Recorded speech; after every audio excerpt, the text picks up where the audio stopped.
Maryland is a water state. The Chesapeake and its tributaries surround us and have become part of daily life. Entire businesses and economies have sprung up around the bay. Have you been to Ocean City?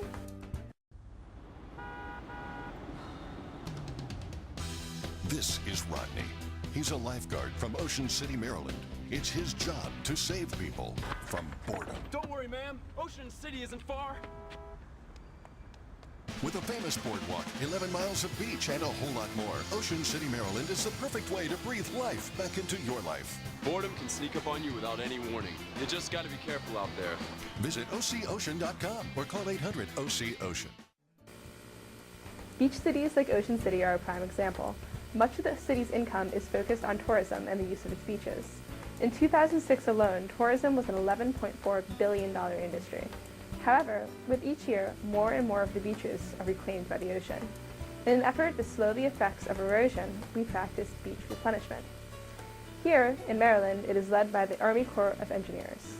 In its most simple explanation, they bring in thousands of pounds of sediment from offshore locations and place them along the beach. This simple idea brings with it many things that we must consider. The three biggest factors we're looking at right now are the impacts on tourism, the environment, and storm damage. Maryland makes about $14.3 billion per year in tourist spending and another $2 billion in taxes within the tourist industry. That's a significant amount of Maryland's income. According to the Maryland Office of Tourism, Worcester County, home of Ocean City, brings in $23,719,185 a year in tourism. The surrounding counties in the area also benefit from these visitors. Worcester is the highest earning county on the Eastern Shore.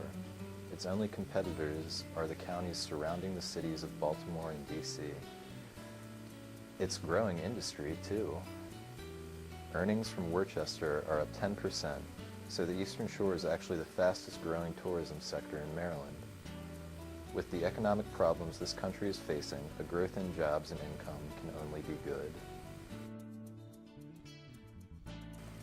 Beach replenishment requires careful management.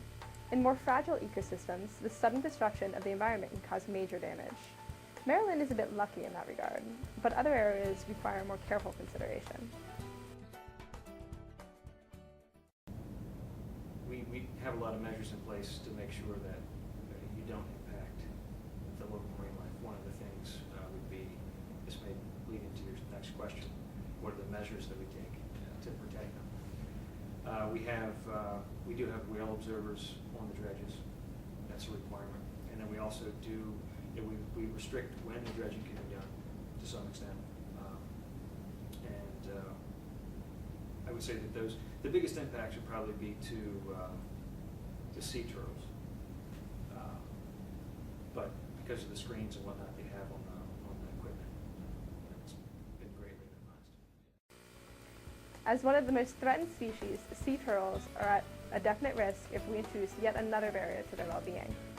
Steep slopes prevent them from laying their eggs, decreasing the population viability. Other safety measures are in place, however. The boats and nets used to collect sand for beach replenishment are outfitted with turtle excluder devices and bars, allowing turtles to escape the nets that they may find themselves trapped in.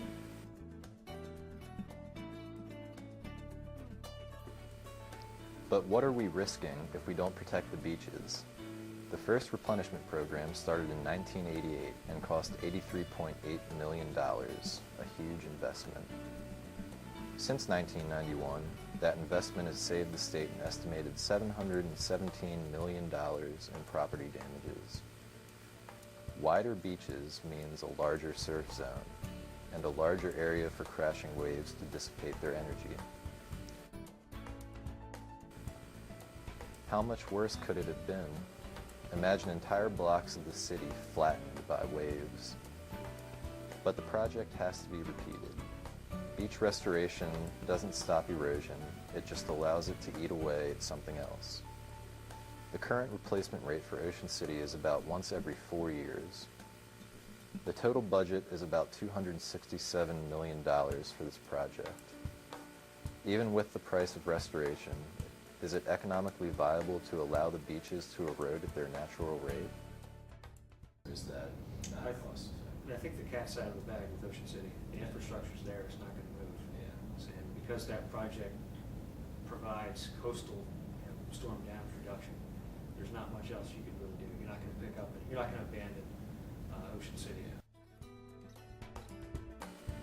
The short answer seems to be no. Beach erosion is a natural environmental process. It's inevitable. If we want to protect our investments in tourism and infrastructure, beach replenishment is absolutely necessary. It can even have positive environmental impacts. Beach nourishment is used on the island of Assateague to preserve the coastal environment.